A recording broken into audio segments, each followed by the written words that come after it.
Alright boys and girls, and welcome back to another building video. This time I'd like to show you all the Realm, arguably one of the best trio bases in the current meta within its build cost. The 3x1 is a legendary footprint, and it's safe to say that I've done a severe amount of cooking this time around. Hopefully you boys and girls are excited for this one, and stick around while we tour the base that you guys are going to be building for your next wipe. Alright, let's get into showing you all the Realm. It's a 3TC base, two-sided symmetry, and we've gone ahead and freehand bunkered our externals in the most basic way possible to add some extra cost to them. As the base is multi-TC, we do have bunkers. We want those TCs on the outside to be nice and strong, so we've gone ahead and done that for you, and you disconnect it on the opposite side. I've left it in its most simple form, and that free-handed square might take you some practice, but as long as the terrain's decent, it shouldn't be too problem at all. Throwing down a little extra build out here so we have the enough stability to seal that up, and that's how you finish off the external. Disconnecting the external allows you to replace the main TC in the base in case it's been broken, and then we can wrap all the way around into our gatehouse. Gatehouse has good visibility in and out of the base. We have Patricos that are super nice into our compound, and you can see if a high wall is missing, we have very nice long angles out of that compound. So we're going to be holding the breach. They're going to head through that wooden wall because it's the cheapest path. They're going to meet the large furnace that's going to slow them down. Above our gatehouse is a nice turret there, and another sneaky one far away from the chain link up on that breach peak. Going to be a good 5 HVs to take those out. Really annoying turrets in this compound, and you can see we have more outside peaks. No high walls need to be broken for that one. These are just good angles out of the compound to anyone that may be there. Leave window glass on there until you need to take it off, and of course it's lovely to have all these bedrooms in compound. Wrapping around, we do have our breach peaks here, which is great, and that's going to give us some more far away angles. And of course we can look up above, double checking if anyone's laddering up the base.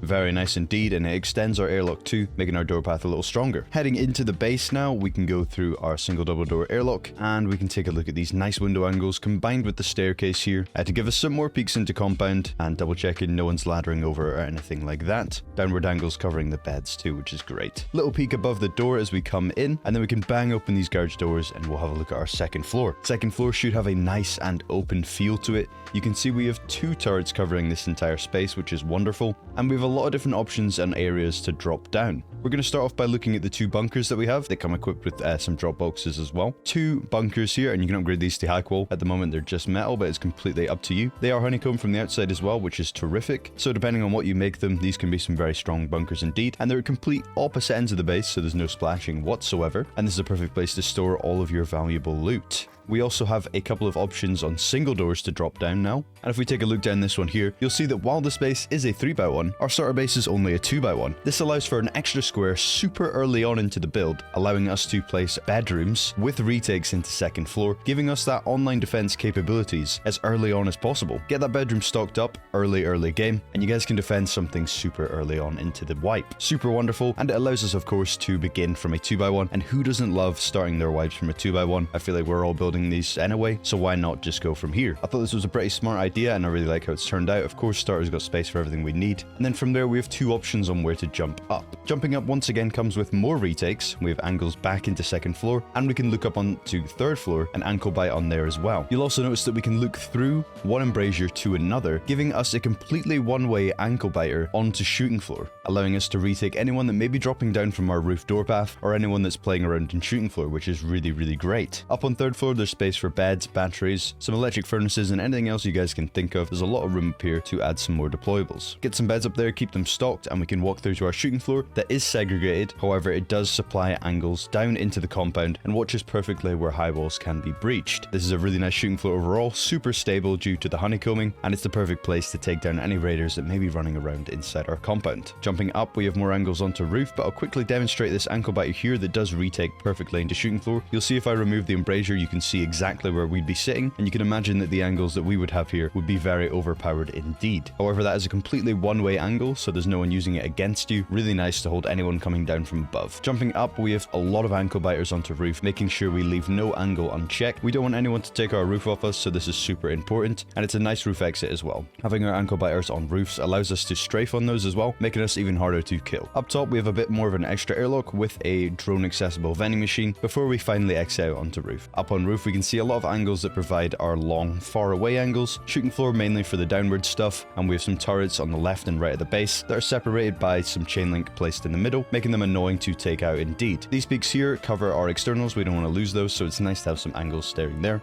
And then from there you can use the ramps to peek far away. Hopefully boys and girls have enjoyed that tour. Now let's move on to the build cost and upkeep of the base. First of all on screen is the total build cost, and second up is that build cost in box amount to make it easier to visualize, and lastly is the total upkeep spread between 3 TCs, the main TC holding the majority of that upkeep. Now let's go ahead and jump on to our tutorial. Thanks for watching guys. Alright, jumping into the tutorial of the realm. We're starting off with a 2x1, remember it's a bit interesting. The base is a 3x1, but we're starting with a 2x1. Keeps it simple. Who doesn't like starting from one of these? You're not going to get your standard airlock, unfortunately. We are going straight into a jump up, so keep that in mind. And the seal for the starter base is a little bit weird, because we do have the multi-TC section so early on into the build, but it cleans up later on, and I've done this in the best order possible to keep things smooth for you guys. If we add a triangle around the opposite side here, that's what we're looking like on one end. We're going to add in a square and 2 triangles to make it symmetrical now over here. You remember this extra square is for that bedroom, door diagonally across from the door, and that window right in front of the single door there. You can see how I'm lining it up. Hopefully we're getting an image here. Window on top of window gives us the angle. A couple of mistakes we could potentially make here in the beginning, so just take it slow, practice it through. This is how we're looking. We're getting that bedroom down nice and early though, which is great. Extra respawns to help you with that early game. And of course that ankle biter will be nice and OP, even in the bow stage of Rust. We do get that second floor nice and early too, with 2 extra loot rooms as well. And you can seal it up by adding in some doors up on top. It's just not going to fully enclose in the beginning. But this is all worth it as we progress in with the rest of the build. So don't worry. Over on that end, don't forget that window, super important.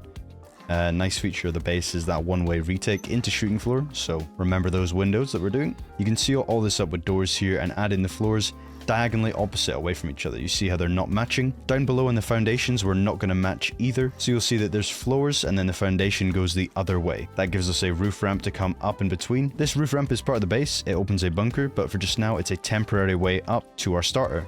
And now we can go into, we're going to come out and do our multi-TC build out. So we're doing a 2 triangle to get in the center, and then we're coming out with 7 squares and capping it with a triangle. Once that triangle's capped, we'll break all the squares and return back with our usual half moon build out until we're right up against the base with that beautiful multi-TC gap. And we can go ahead and break all the remaining foundations, we don't need them anymore. And we're going to create this line of triangles here. This is the shape that we are looking for, boys. There we go. Very nice, very nice.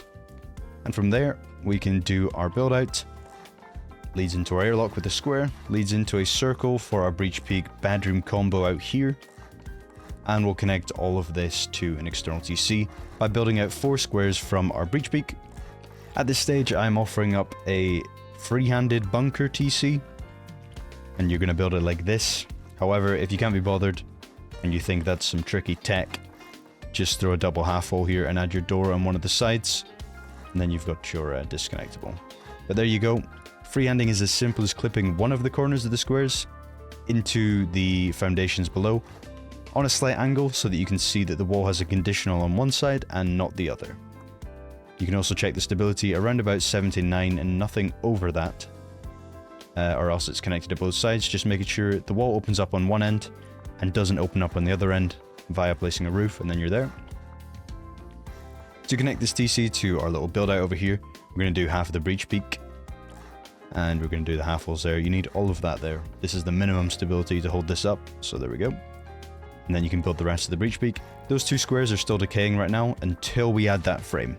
Now that the frame is touching the wall, that's when the decay stops, just to be crystal clear. And then we've got those early game bedrooms that are going to be looking outside of compound. And of course, nothing's stopping you guys by chucking a couple of bow kits in there, or whatever you've got spare in the beginning. And then we can work on that airlock. We have a triangle airlock there inside the breach peak, coming into a bit of a square lock as we come up, giving us a couple more windows and some head glitches. And then right now we're honeycombing the bunker and adding the walls for the bunker. You'll see that that twig roof that was once our jump up has meant to be here the whole time. We're going to leave that in position so that our bunker is currently in the open position. And if we happen to place anything that closes that bunker, it means we've done something wrong. Rotate that to make sure we get the fat corner on our conditional, and those two frame and wall needs to be the same grade in order to cover up the gap in our bunker. Could be difficult to place this frame. Wiggle around, move around, go underneath, try from above. It's annoying to place, but it is possible. Make sure that does not close the bunker. If it does, you've put it on the wrong socket. There were two options there, so make sure you pick the same one as me. Down below we can add in the shelves there for our drop boxes. Don't store anything too valuable there because they're accessible through gaps, so those are just extra storage. Above this door we do have a nice peak here, and if your base is on a bit of a slant, that'll be looking right up as a nice peak. From there you get a staircase, wonderful. And then you got those early game peaks as well, which is great. If you're unable to place a door in that frame, it's because the ramp needs to be metal, or it can also be Brutalist if you've bought that DLC. Getting the pay to win advantages there. And we'll add in the walls and we'll finish off this little airlock here. That's where our one-way peak comes from, so if you have all the windows in place, as I've just done, then you'll have that working. Get a frame in there to make it even tighter, wonderful. And there we go. A couple more doors in the core.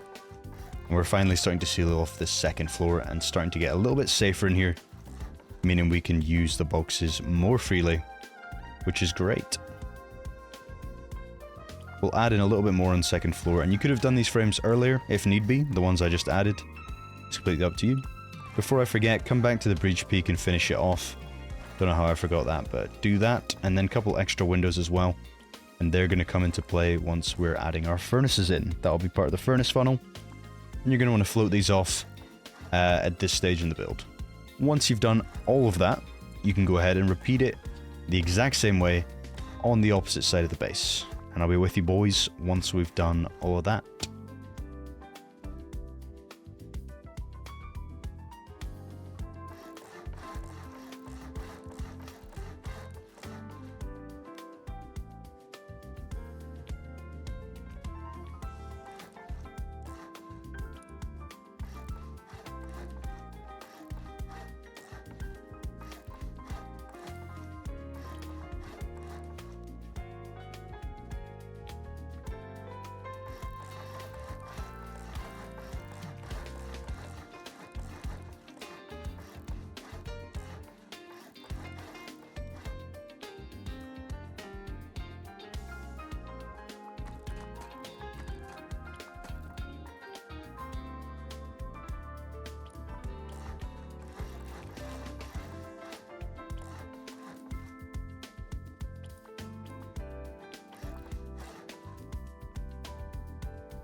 Okay, we're up on 3rd floor right now, and we're going to seal the 3rd floor before we go through and do any of the compound works. Of course, as you're looking at this build tutorial, if you see a building method or order that you prefer, you can go that way. This is just my suggested one, but that can vary from wipe to wipe, depending on if you need to get externals down quicker or honeycombing down quicker. It's completely up to you guys. But we're going to seal off this airlock here, raising up the frames as we go along to save us a job later on. Windows on left and right, wall in the middle, brilliant. Adding in all the doors that we can now, and a half wall on top of there. And we can even seal off the majority of 3rd floor, minus the shooting floor section. Again, there are a lot of retakes in this base, and it's often too easy to just go around spamming full walls, forgetting that we do have a lot of half wall window sections.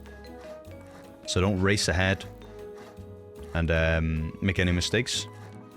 You got the extra spot there that we leave open so the pickup can still be used. And then across from that we have the battery spot. Making sure we leave the front or the bottom of that window open. And just put electrical furnaces at the top or something, so that we can still see all the way through, window to window, straight to shooting floor. And yeah, that's all you gotta do. Placing the frames and the floors off of Mainbase here, so we can maximize the door path there. And then that's the 3rd floor safe and sound. Next we're going to drop down and do a short build out, and this is going to get us our zenith peaks up on shooting floor. A little bit of a build out here, and there we go. And we get the honeycombing on every single side of the base as well too. Bit of build order there, so if you're going to honeycomb early, make sure you get the footprint down for your shooting floor and add on some frames so it doesn't decay. Just find the perfect order for you to build this all in if you need. But there we go, that's looking pretty nice, and that's the footprint we're looking for. One more triangle, just so we can add beds in here without getting deeped on. That triangle will just make beds a little bit safer in this little gatehouse. And then from there we'll add in some half walls. And we have an extra roof here. Triangle for a turret there. You get the chain link in the frames. Low wall to add into the furnace funnel. And a frame and a floor for that Patrico peak coming off the gatehouse. And you'll need beds in there to utilize those properly. Floors on the Patricos, again, they need to be normal stone. Don't be using any of your DLC skins on there, or else it's going to close up the gap far too much for the peak to be valid. And there we go, that's what we're looking for. We can add in the shooting floor sections like so. You'll be able to add a window on top of that roof ramp. And then from there we have 2 roof exits per side. And they can be walled in like that. And adding a ramp on there is terrific too. Ideally that's a DLC ramp. You don't want a ramp with an overhang if we can help it. Don't want to be missing any angles here. Then from there we're going to floor frame the 2 ramps and floor everything else in the middle. And then once you've done that, we can head over to the opposite side and do it all again.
Okay, high wall time, and it's the same thing repeated over and over. Just 2 high walls to close up the gap, and a bit of furnace placement from this angle here.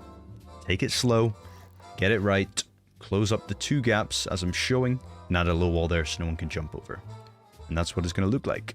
Total of 8 high walls and 4 furnaces to seal this compound. Cheap as chips. We'll extend our roof airlock here. We're adding a single door for a vending machine. If you don't think you're going to be rocking a vending machine, just add a window. And don't bother with the single door. And then you can add in all these door frames for that roof airlock to make our door path nice and long. And you can see all these peak ups are looking nice. Roof's going to be hard to take over. Especially once those turrets are up and running. It's going to be an absolute nightmare. Unless the MLRS comes down and rips the base to shreds.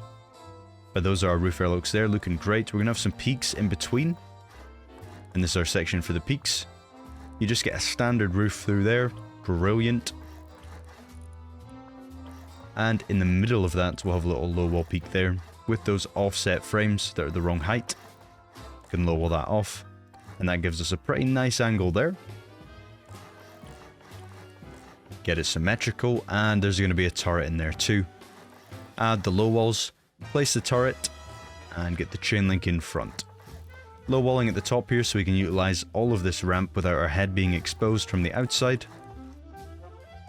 And it mismatches the height of the main base to give us a bit more depth and some aesthetics.